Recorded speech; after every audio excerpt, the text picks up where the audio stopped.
GREM presenta un espacio dedicado a nuestros orígenes.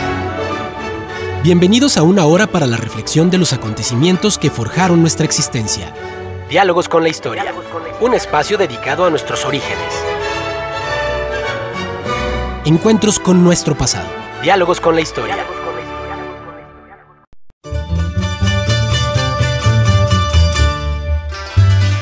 Muy buenos días, estimados amigos del Grupo Radio Estéreo Mairán.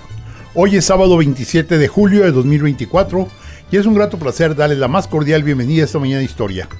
Nuestro profundo agradecimiento a su amable atención al brindarnos la oportunidad de convivir a través de esta pasión. Esposas de titulares del Ejecutivo Federal fueron mujeres que, sin ser directamente políticas, manifestaron fuertes influencias en decisiones gubernativas y hasta bélicas en ocasiones, siendo escuchadas y recordadas por su ascendencia en el dirigente de la nación. Primeras damas de finales del siglo XIX y principios del XX en México. Ese es nuestro tema de hoy. Y recuerden, distinguidas damas y caballeros amantes de la historia, que para nosotros escuchar sus opiniones nos enaltece, eleva nuestra calidad humana. Por ello les invitamos a que con toda confianza nos brinden su visión del tema y nos honren con ella. Los anfitriones de este diálogo, amantes de la historia y quienes gozamos de experiencias excepcionales al compartirla. Ignacio Alfonso Salcido Dávila, licenciado en Derecho y maestro en Derechos Humanos, dedicado al libre ejercicio de la abogacía. Doctor, muy buenos días Carlos, buenos días al auditorio. Hoy es 27 de julio y un día como hoy, pero del año 1529 por cédula real, el emperador Carlos V le concedió a Hernán Cortés el terreno que hoy ocupa el Palacio Nacional. Excelente. Carlos Humberto Huerta Ochoa, licenciado y maestro en Derecho, catedrático universitario y abogado consultor con acentuación en amparo. Buenos días, doctor Luis Alberto, mi estimado Ignacio Salcido, radioescuchas.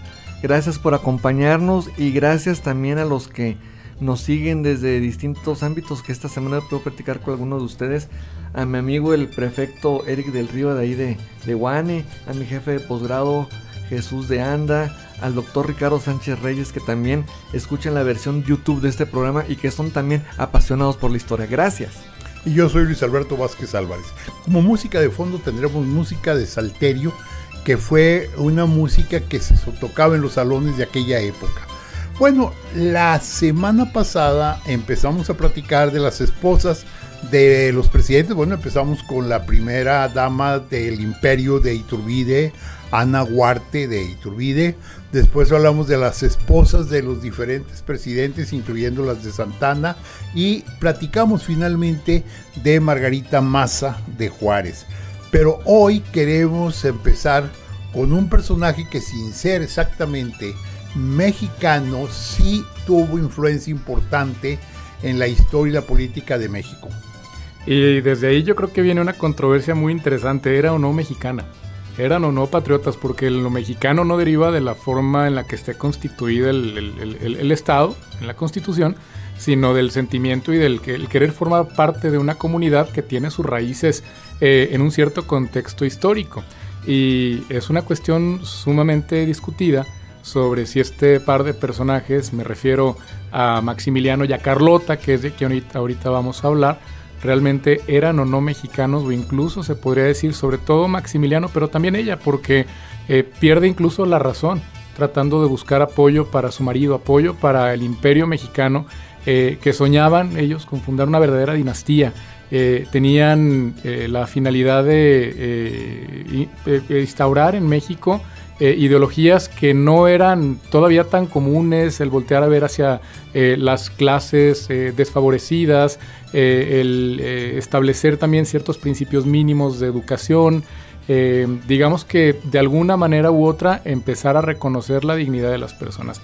Y algo que sí llama mucho la atención es que lo hacían, digamos, por convicción propia, porque ellos tenían la vida resuelta. Provenían ambos de dinastías monárquicas europeas, si bien no tenían derechos directos al trono, pues ya tenían un palacio, el castillo de Miramar, en Trieste, en Italia, que para Maximiliano era una cuestión de ensueño porque remembraba al buque en el que había dado la vuelta al mundo, y para Carlota no era más que una roca en la que ella decía que envejecería mirando al mar hasta los 70 años y que no era su destino. Ella decía que a pesar de haber sido formada para gobernar, porque ella tenía 4 hermanos y a todos los educaron por igual. Entonces por eso era una persona extremadamente culta, y a los 17 años ella tenía una formación como estadista. ¿Por qué? Pues porque provenía de una monarquía, y los educaban para reinar, y a diferencia de otras familias monárquicas, a ella le dieron una educación que era equivalente a la de sus hermanos. Entonces ocurre que ella se casa con Maximiliano. Maximiliano tiene otro tipo de pensamiento, él era un idealista más que nada artista, gustaba mucho de pasar tiempo libre, gustaba mucho de la botánica, de la filosofía, era ciertamente estudioso, pero era una persona, digamos, más de pensamientos que de acciones. Y a diferencia de él, Carlota era una persona tanto de pensamientos como de acciones. Se enteran por parte del Ministerio de Asuntos Exteriores de Austria de esta necesidad o de esta proclamación por parte de la facción conservadora de México, que estaban buscando a un gobernante extranjero para solucionar, según decían, la diferencia que existía entre liberales y conservadores. Y la idea que se tenía era que mediante la instauración de una monarquía encabezada por un gobernante extranjero se iba a lograr pacificar, se iban a lograr conciliar los intereses tanto de los conservadores como de los liberales. Maximiliano, ya se lo hemos abordado ya en muchos programas, viene engañado, pero viene también, y esto es algo a destacar, viene impulsado por Carlota, porque ella fue la que le decía, es que es mucho mejor una vida quizá con complicaciones y quizá no tan cómoda, de incertidumbres y de retos, que esta existencia en la que no vamos a hacer absolutamente nada. Ella prefería las dificultades, prefería los retos, y por eso también algunos historiadores dicen que viene su locura a los 26 años de edad, porque se sintió culpable de haber inmiscuido a Maximiliano en esta empresa que desde un inicio, si hubieran tenido un poco más los dos, un poco más de madurez, creo, porque eran sumamente jóvenes. Al momento de la ejecución de Maximiliano él tenía 35 años y Carlota pues tenía 25. Entonces eran extremadamente jóvenes, no tan expertos. Si hubieran sido quizá un poco más avesados, habrían sabido el destino que les esperaba. Ella se llamaba, su nombre de pila era María Carlota Amelia Augusta Victoria Clementina Leopoldina de Sajonia, Coburgo, Gotha y Orleans, y nació un 7 de junio de 1840. Y ella nace como princesa porque era hija del rey Leopoldo I de Bélgica y de su esposa Luisa María de Orleans. La única niña de 4 hermanos, entonces recibe la misma educación en artes políticas, diplomáticas, idiomas, geografía, filosofía, música y literatura. Una gran apasionada por la lectura y tenía muchísimo interés en las cuestiones sociales y políticas, al grado de que se le llegaba a describir como una princesa de cuento de hadas. A los 16 años, su padre la consideraba, pero bueno, eso yo creo que dicen todos los papás, ¿no? La princesa más bella de Europa, la llamaba su padre, pero lo cierto es que despertaba el interés de muchísimos pretendientes jóvenes de la realeza del continente europeo, pero ella se fija en Maximiliano de Habsburgo, el hermano de Francisco José I, emperador de Austria. Maximiliano y Carlota se casan en 1857 y sus primeros años pues los pasan, como comentamos, de manera muy pacífica, en una vida política poco influyente porque no tenían una herencia directa al trono. La idea entonces que les llega a oídos por parte del Ministerio de Relaciones Exteriores de Austria emociona a Carlota, y la cita textual porque también era grafómana. Ella escribía absolutamente todo y en sus memorias se pueden encontrar todos sus pensamientos. Yo prefiero por mi parte una posición que ofrece actividad y deberes, aún dificultades, si queréis, a contemplar el mar desde una roca hasta los 70 años, describió ella en una carta a la condesa de Hulst, según esta correspondencia que estaba documentada. Y resulta que aquí los factores, como todos los hombres que pasan a la historia son hijos de su circunstancia, pues estaba Napoleón III con un amplio interés de sentar una cabeza monárquica en América. ¿Para qué? Para frenar también el interés expansionista de los Estados Unidos de América.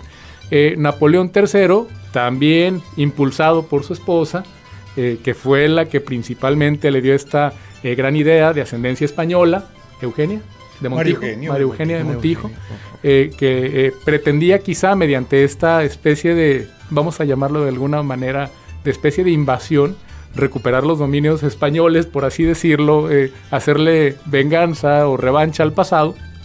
Y ella fue la que impulsó por parte de Napoleón III el fincamiento del imperio mexicano. Entonces fue un imperio que no tenía una aprobación por parte de la sociedad mexicana, que se sentó en las bases de bayonetas francesas. ¿Y qué es lo que ocurre? Que la facción liberal pues no estaba sola. La facción liberal, precisamente así como Napoleón III quería frenar los intereses expansionistas de Estados Unidos dijo que no, y entonces Estados Unidos comienza a apoyar de manera exorbitante a la facción liberal. Y entonces la guerra de reforma, vista desde afuera, podría tratarse de una guerra de una potencia europea, como era Francia, contra los Estados Unidos de Norteamérica. Y ya sabemos lo que ocurrió. Acaba imponiéndose Estados Unidos, por conducto obviamente de la facción liberal, de Benito Juárez, de quien ya hemos hablado en este programa de cómo, con tal de obtener los recursos, que obviamente era un quid pro quo, nada era gratuito, yo te doy municiones, yo te doy armas, e incluso tropas, está documentado que incluso hubo tropas norteamericanas luchando por la facción liberal, pero pues tú me das también prebendas. Y como ha ocurrido, dicen también algunas personas que escriben sobre historia que ahí empezó la intervención norteamericana velada en México, y desde entonces pues hasta ahorita realmente una soberanía como tal no la tenemos, y yo creo que sería muy difícil tenerla, sobre todo en un mundo globalizado. Eso de la soberanía es una idea muy bonita, pero un país soberano sería un país que podría aislarse. Digamos que bajo la ideología incluso esta griega de los estados que eran autosuficientes, y eso ya no puede existir. Eso queda ya más bien en una cuestión netamente de idea, una utopía. Y resulta entonces que la guerra de reforma la gana la facción liberal y Maximiliano se queda sin apoyo. Carlota, resulta también que durante el imperio, durante el tiempo que sí estuvo vigente el imperio, que fueron nada más 4 años, de 1863 a 1867, ya comentamos que Maximiliano era muy dado a perderse en cuestiones de lo que hoy se llaman hobbies. Le gustaba mucho viajar, cuestiones que ahorita suenan como absurdas, pero en realidad era uno de sus pasatiempos favoritos, irse a cazar mariposas a Cuernavaca. Y el estatuto imperial establecía que la cabeza de gobierno, cuando no estuviera presente el emperador, ¿quién era? La emperatriz. Y se atribuyen a la emperatriz Carlota algunas de las ideologías políticas más icónicas establecidas durante el Imperio Mexicano, como es la ley de instrucción pública, la ley, si mal no recuerdo, ley de los menesterosos, que brindaba el apoyo a las clases desfavorecidas y a los indígenas, el hecho de haber desarrollado el Paseo de la Emperatriz, o el Paseo de la Reforma, que es la avenida más icónica de México, el haber dado impulso también al transporte ferroviario mediante la vía que va de Ciudad de México a Veracruz, y en general pues muchas de las cuestiones que se atribuyen al Imperio Mexicano podemos ver que realmente pertenecían a ella. Decían que mientras no estaba Maximiliano, ella tenía un talante sumamente autoritario. ¿Cómo viene su ocaso? Pues precisamente con lo que ya adelantamos, la facción conservadora aparte retira el apoyo a Maximiliano, porque Maximiliano resultó que llegando no sabía cómo de política, él no se acordaba que lo habían puesto aquí los conservadores, y resulta que también abraza las ideologías liberales, pero los liberales no lo abrazan a él, lo dejan solo, y finalmente lo ejecutan, y Carlota pues va a Europa a buscar el apoyo del Papa, a buscar el apoyo de Napoleón III, no se lo brindan, y allá es donde ella empieza ya a mostrar síntomas de locura, algunas conductas repetitivas, compulsivas, morderse las uñas, no querer agua más que de fuentes públicas, pedir que los alimentos se le cocinen allí, incluso al grado de pedir que traigan la gallina viva y delante de ella maten la gallina en la habitación de donde ella vivía. Pues muere recluida en el castillo de Miramar.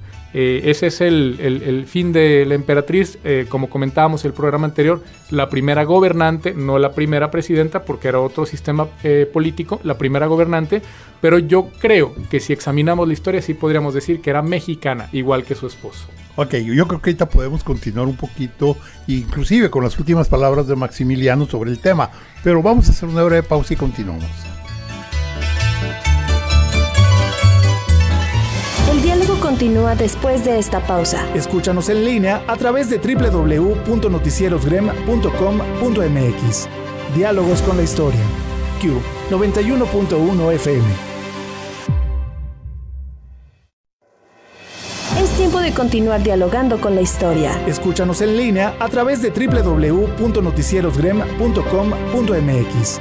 Diálogos con la historia. Q 91.1 FM.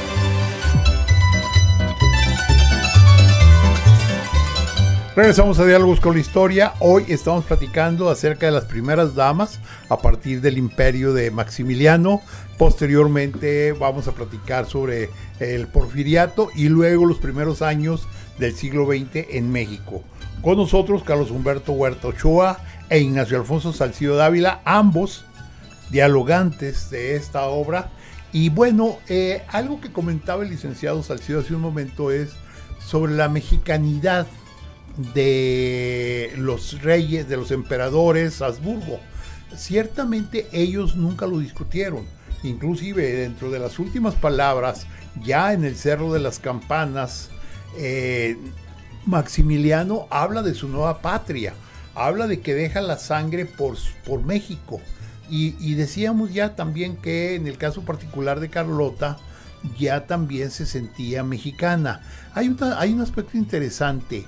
Si bien es cierto que ellos descendían de familias muy poderosas, particularmente vamos a plantear el caso de Maximiliano, era el segundo a bordo originalmente del Imperio Austrohúngaro, que en ese entonces comprendía lo que conocemos hoy como Hungría, como Austria, buena parte de Italia y una sección muy grande de lo que es la península balcánica, la península griega, sí, la península balcánica, dije correctamente. Sí, lo que es Macedonia, Albania, Montenegro, Bosnia, Herzegovina. Lo que fue Troya, también eso, sí, Rodas, todo eso. Todo eso era parte de él, ¿sí?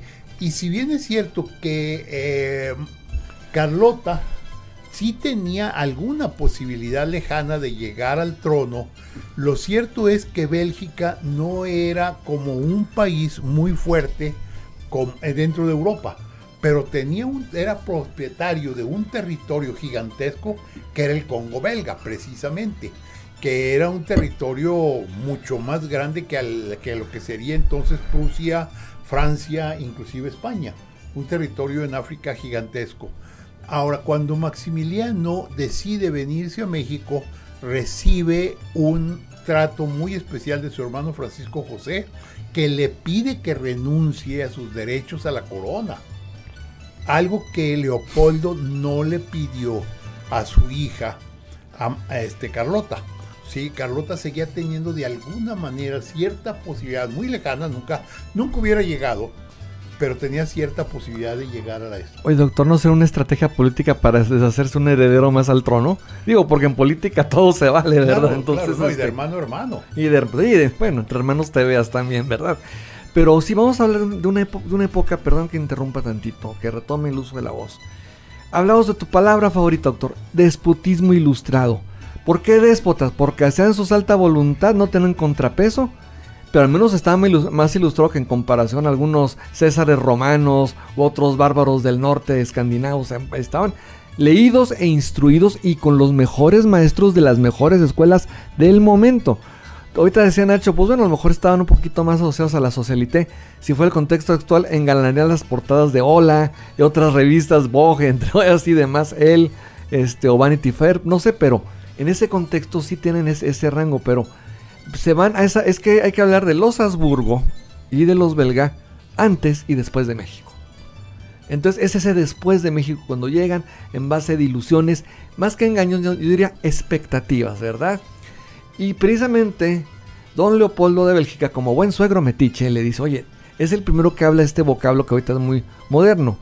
no desea indígenas, a los pueblos originarios, darles el trato que les corresponde porque ellos eran los fundadores iniciales de esta tierra. Pero como parte de ese neocolonialismo era decir, nosotros que somos los ilustrados vamos a instruir y a calmar a estos bárbaros para que sean más o menos como nosotros. Entonces con ese día van, no llegan con una gran bienvenida como ellos se los esperaban, tampoco con un repudio así, como que el repudio lo fueron sintiendo con el transcurso de los meses y de los años, pero pero ahorita nuestro personaje no es tanto Maximiliano, vamos a centrarnos en Carlota. Carlota, nos dicen los datos históricos, que aunque si bien es cierto católica, no estaba muy conforme con la jerarquía de la iglesia mexicana, con la de aquel tiempo, yo diría que también con la de actual, ¿verdad? Con algunos muy honrosas y contadas excepciones. Entonces decía, bueno, ¿por qué no puedo hacer yo mi labor como monarca? Sí, porque se encontró con grupos de interés de los conservadores, esposas de los conservadores, el clero iglesia que quería recuperar más bien el poder que le habían mermado las herejes y ateas leyes de reforma que hemos platicado hasta el cansancio. Entonces querían ver si puede haber una jugada de reversión, ¿verdad? Entonces revertir los efectos jurídicos sociales y volver a ese estado así de la plenitud de la iglesia universal. Pero no, resulta que a la hora tanto Carlota como Maximiliano llegaron a comulgar en conjunto con las ideas liberales. Les atrae la idea de haber un jefe de gobierno, un jefe de estado, frenar a la iglesia que no nos permite hacer eso. Entonces, pero últimamente también hasta la iglesia les dio la espalda. Porque cuando Carlota va primero con los obispos de acá, le dan la espalda, el papa después creo que vamos a entender que ni la recibe, y después han entretejido muchas leyendas además, que si en el fondo Maximiliano fue fusilado, que si tuvo un hijo con otro por ahí, que si tenía una situación homosexual. Bueno, esas son leyendas, pero vámonos a los datos hasta ahorita formalmente comprobados, ¿verdad? Entonces, por darle seriedad a este programa. Entonces, yo siento pues Carlota pues fue también víctima de sus circunstancias, Nacho. Y víctimas del momento histórico, porque realmente digamos que ya la última parte del siglo XIX fue el decaimiento de todas las grandes casas monárquicas. Algo que a mí me llamó mucho la atención, tuve la fortuna de estar en diciembre en el castillo de Neuschwanstein, el que mandó construir Luis II de Baviera, y precisamente se empieza a construir en 1869. Y ese castillo, incluso si uno lo ve desde afuera, es una exaltación a las ideas de la monarquía. Es una cuestión fantástica, es una cuestión mágica, principalmente... ¿Monumento al absolutismo, Nacho? Un monumento a lo que era, todavía es, pero ya está dejando de ser. Incluso los interiores están pintados todos con motivos alegóricos de los grandes dioses y de las grandes epopeyas, de los caballeros, de los grandes momentos de las monarquías que ya estaban en decadencia.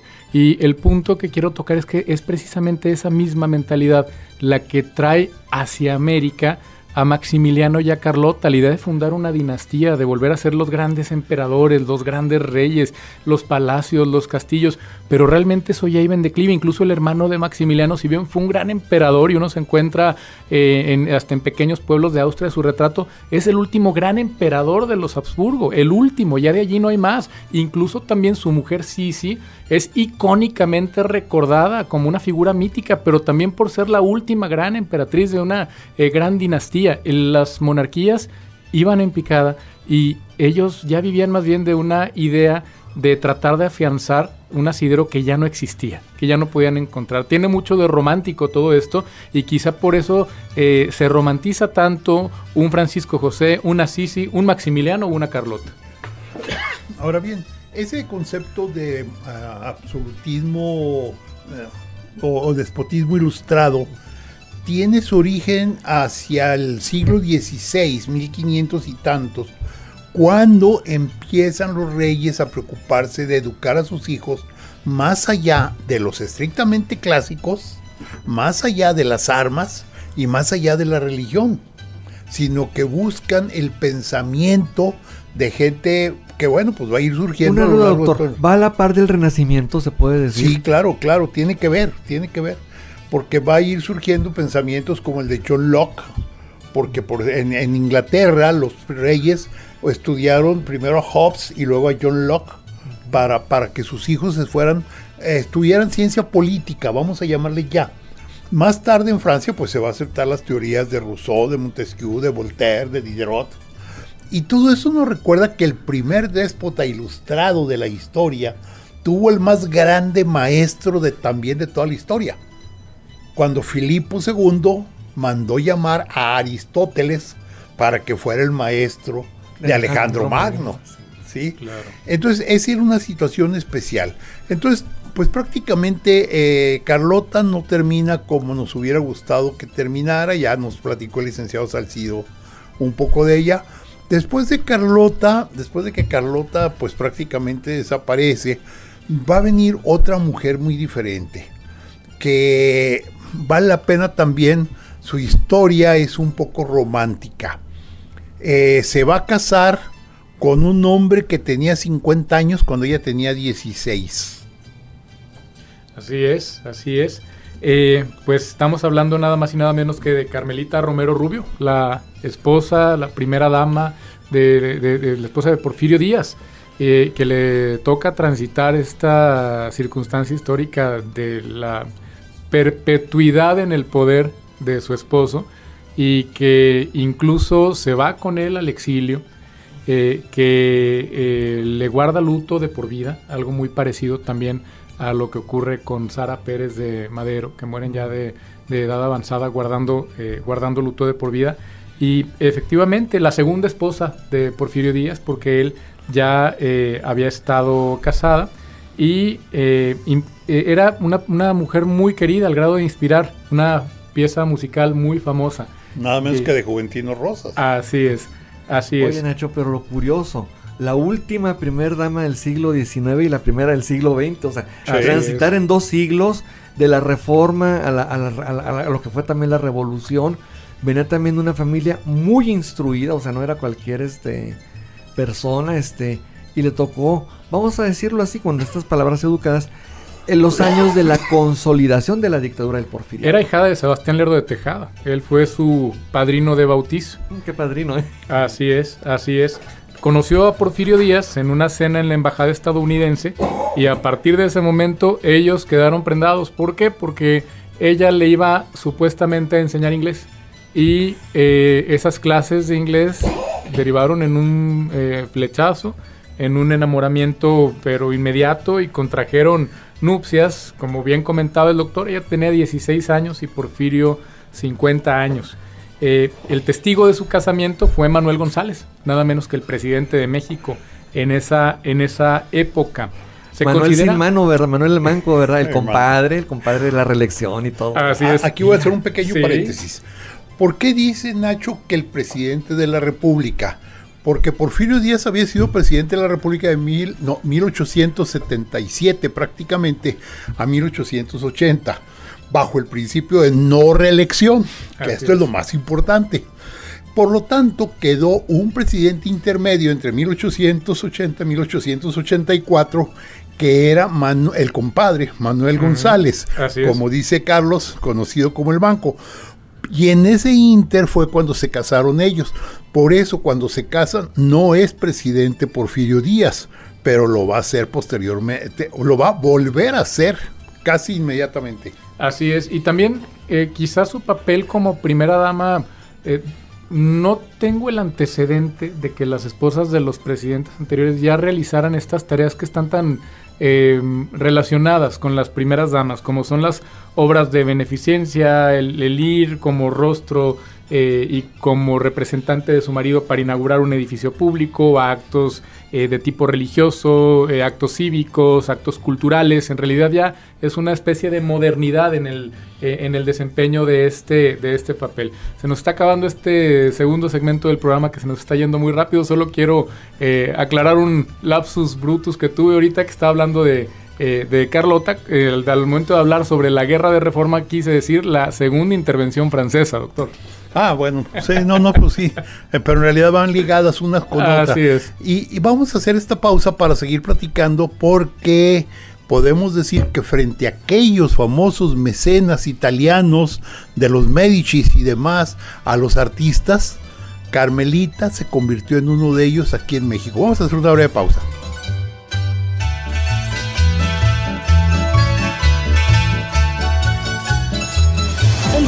continúa después de esta pausa. Escúchanos en línea a través de www.noticierosgrem.com.mx. Diálogos con la historia. Q 91.1 FM. Es tiempo de continuar dialogando con la historia. Escúchanos en línea a través de www.noticierosgrem.com.mx. Diálogos con la historia. Q 91.1 FM. Regresamos a Diálogos con la Historia, nuestro tema de hoy, primeras damas, desde el imperio de Maximiliano, ahorita vamos llegando al porfiriato precisamente. Con nosotros se encuentra Carlos Humberto Huerta Ochoa e Ignacio Alfonso Salcido Dávila, y somos los dialogantes de este programa, y estábamos platicando precisamente de Carmen Romero Rubio de Díaz. Así es, pues ella es la musa de Juventino Rosas para el Vals Carmen. Juventino Rosas sabemos que es uno de los primeros compositores que logra proyección internacional, y en agradecimiento le regalan un piano de manufactura alemana, un piano magnífico de cola. A partir de la composición, esa pieza se interpreta muchas veces en tertulias públicas, privadas, en fiestas dentro y fuera del país, y en todos los actos que eran efectuados en honor de la señora Carmen Romero Rubio de Díaz, que al grado que se consideraba como un himno que los mexicanos escuchaban con mucho deleite. Un himno diplomático. Así Inclusive es. Joaquín Pardavé hizo una película que se llama México de mis recuerdos. Claro, le cambian las cosas, pero es exactamente la misma historia. Ponen un tal Chucho Flores, que ya sabemos que es Juventino Rosas, el hijo de Santa Cruz, Guanajuato, hoy Juventino Rosas, famoso también como Catemaco por ciertas artes mágicas que se ven por ahí, pero sí, llegó a ser un himno hasta protocolario, vamos a decir, porque te llevaba a México a más allá de las fronteras, pero en homenaje a una mujer que era doña Carmelita, precisamente, que también fue, como decimos, leída, instruida, y las circunstancias la involucraron a conocer a don Porfirio Díaz. Pero bueno, lo curioso es que ella se exilió, regresó a México, falleció en México, sus restos no están al lado de los de su marido. Todavía hay unos que traen sobrinos tataranietos hoy que traen esa iniciativa de perdonar y olvidar y traer los restos de nuestro viejo general, y ya finalmente son cosa juzgada y pisada, pero bueno. Fallece el 25 de junio de 1944 en Ciudad de México a los 80 años de edad. Y ironías del destino, ¿no? Porfirio Díaz descansa en el cementerio de Montmartre en Francia, y está en el Panteón francés, pero de Ciudad de México. Con esto termina esta fase de esta primera dama, en la que ya advertimos, digamos, los tintes de modernidad en cuanto a los actos públicos, a los actos de beneficencia, más o menos el rol que actualmente se espera que desempeñe una primera dama, una esposa de un gobernante. Y ahora vamos a ver qué ocurre. Antes sí. Yo quisiera mencionar algunos aspectos interesantes. Sí. A raíz de que pues viene el movimiento maderista, del que se va a hablar enseguida, y que Porfirio Díaz renuncia a la presidencia de la República muy rápidamente, no presentó realmente una oposición. Vale la pena aclarar que al momento en que Porfirio Díaz renuncia, el número de muertos de la revolución se contaba en decenas, ni siquiera yo creo que llegaba a centenas. Porque después se le achaca de que él fue el autor de 1 millón de muertos, para nada. Porfirio Díaz se va a Europa y vive en París con Carmelita. Y aquí lo que yo quiero destacar es un detalle. Carmelita, en su cultura, le empieza a ayudar mucho. Es muy famoso que Porfirio Díaz salía a descansar, a caminar en los bosques de Bolonia, de París, que visitaba a los inválidos, que hacen un viaje a las pirámides de Egipto. Hay una foto icónica al respecto del viejo general con la esposa cerca de la Esfinge, la pirámide. Exactamente. Y visitan diferentes lugares de Europa, todo de carácter cultural. Porfirio Díaz no volvió a meterse para nada en la política, se retiró plenamente, y Carmelita lo acompañó hasta su muerte, que fue en 1915. Lo acompañó y siempre estuvo presente con él, y lo ilustraba, le ayudaba. El viejo general, expresidente de México, exdictador, vivía muy tranquilamente en París. Y vamos a aclarar una cosa importante: vivía del apoyo que el gobierno francés le daba para vivir, porque él no se llevó joyas, no se llevó oro, no se llevó nada de México. Es más, se llevó lo que traía puesto prácticamente. Así es, así es. Y en el exilio es, pues obviamente, donde ellos tienen noticia de qué es lo que estaba ocurriendo. Nunca perdieron la esperanza de volver, pero se dieron cuenta. Incluso se dice que Carmen Romero en algún momento pensó en trasladar los restos de Porfirio Díaz a Ciudad de México, de devolverlos a su patria. Pero los acontecimientos que estaban ocurriendo en el país, estaba obviamente la guerra de revolución en su apogeo, y luego el conflicto cristero, muchos detalles. No, pero de Porfirio Díaz en 1915. Sí, pero apenas. Pero vamos a pensarlos en los años venideros, Nacho. Claro. Y no un perdón en sentido, ni indulto en sentido jurídico, como un perdón, vamos a decir afectivo, un perdón cívico, es decir, olvidamos el pasado, vengan los restos de don Porfirio, finalmente no es más que esqueleto y demás, porque su alma está trascendiendo en el mundo, pero no sé, como que todavía queda muy presente esa herida en el pueblo mexicano, sobre todo por tantas injusticias que hubo, ¿verdad? Claro, porque es asociar ese recuerdo de esa época. Los muertos son símbolos. Los muertos son símbolos, así es. Entonces, allá hay algo nos dice sobre la identidad de México, el hecho de que no podamos tener cerca a Porfirio Díaz. Hay algo allí. Hay algo allí. Y bueno, y lo que decía de que se fue sin nada, ¿dónde iba a tener una casa de 300 millones de pesos o una playa de 300,000 metros cuadrados? No, para nada, no tuvo nada, no dejó nada. Ahora vamos a hablar de Sara Pérez Romero, que también es un personaje por cuenta propia, es una mujer que tenía sus propias ideas, que hizo fuerte a uno de los hombres fuertes de la Revolución Mexicana. Nos referimos a Francisco I. Madero. Ella, a quien también se conoce como Sarita, nace en Querétaro el 19 de junio de 1870, pero sucede que como era de una familia acomodada, se va a estudiar al Colegio de Notre Dame en San Francisco, California, y allí conoce a Mercedes y a Magdalena Madero, quienes eran hermanas de Francisco, y por ese motivo conoce a Francisco, con quien inicia una relación de noviazgo en 1897, y el día 27 de enero de 1903 se casan en el centro histórico de la Ciudad de México. Su residencia oficial, una vez casados, ¿en dónde creen que fue? Aquí en San Pedro de las Colonias. Sí. En San Pedro de las Colonias. La histórica San Pedro de las Colonias, donde escribió la asociación presidencial, donde empezó el comité antirreeleccionista. Y ahí está todavía la casa. Ahí está todavía la casa, que es un monumento histórico, sí. Sí, por eso es que se conoce a San Pedro como la cuna de la Revolución Mexicana, porque allí es donde inicia Madero su activismo político, pero no nada más Madero, también Sara Pérez Romero fue partícipe del movimiento y mostraba su apoyo incluso en las circunstancias más difíciles. Tuvo acciones muy radicales. Por ejemplo, en 1909, Madero se encontraba encarcelado en Monterrey, y ella, sin tener ninguna pena de prisión ni ninguna medida de seguridad en su contra, decidió vivir el aprisionamiento con tal de hacerle compañía. Ella no estaba cumpliendo ninguna sentencia, pero se fue a vivir con él a la prisión para hacerle compañía. Además, consiguió el dinero para pagar la fianza y para darle la libertad.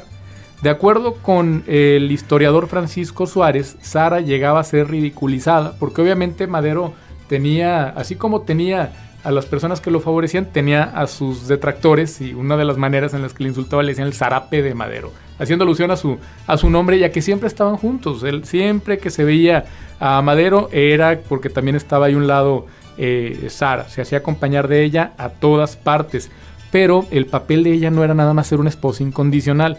Organizaba eventos proselitistas, arengas, y también organizaba a las tropas revolucionarias. Participó en movimientos obreros, realizó homenajes a las víctimas del régimen de Porfirio Díaz y fue lideresa del Club Caridad y Progreso.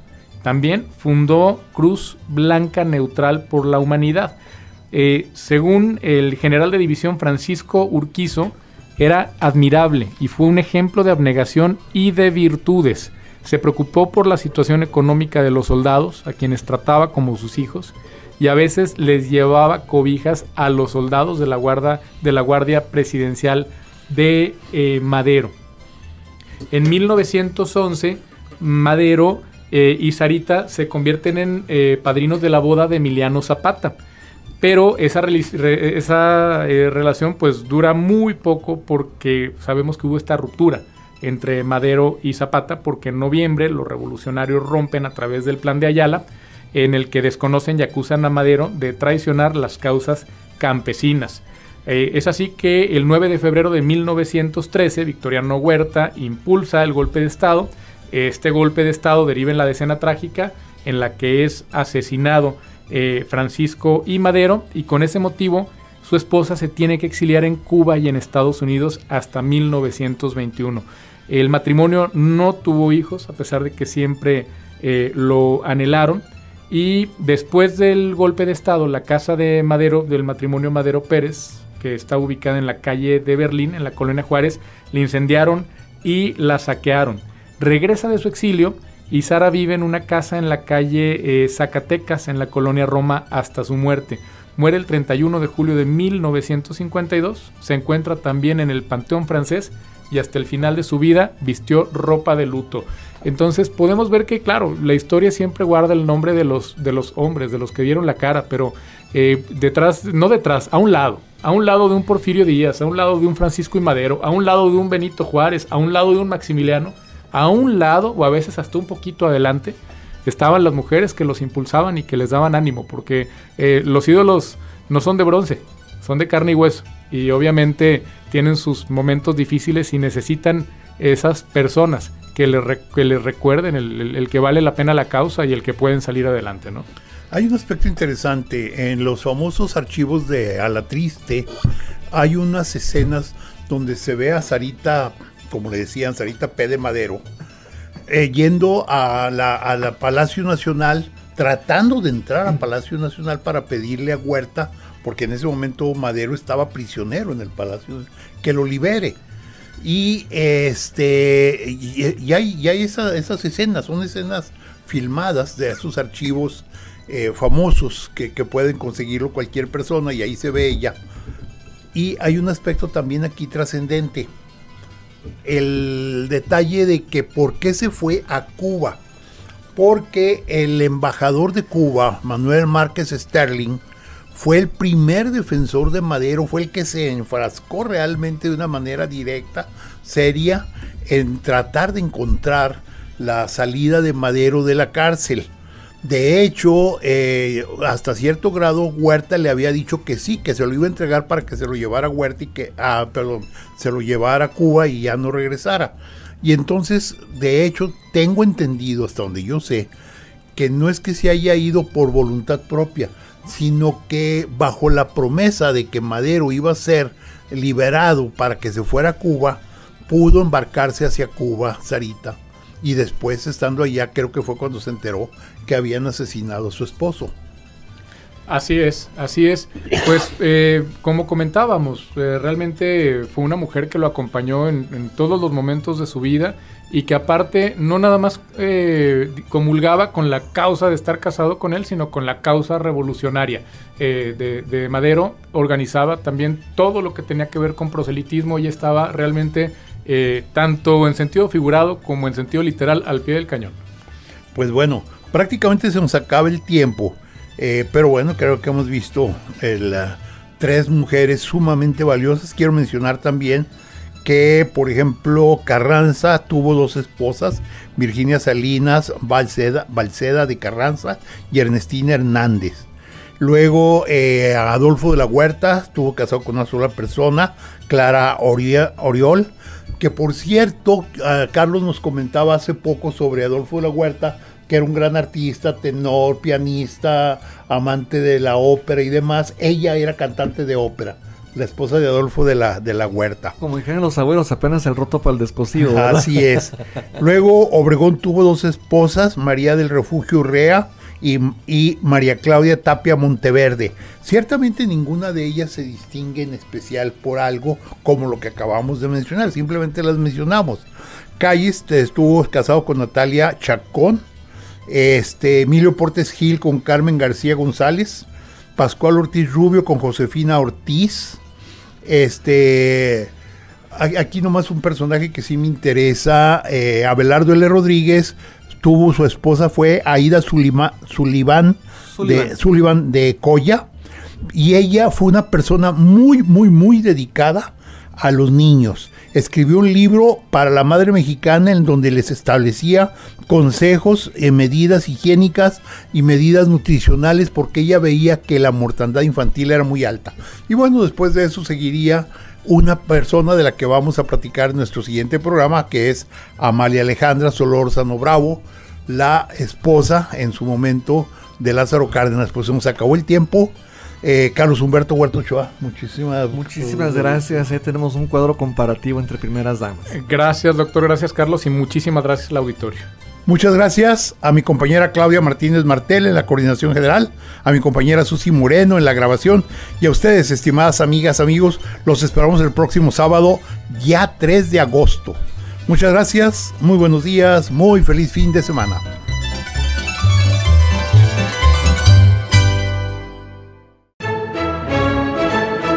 GREN presentó Diálogos con la Historia.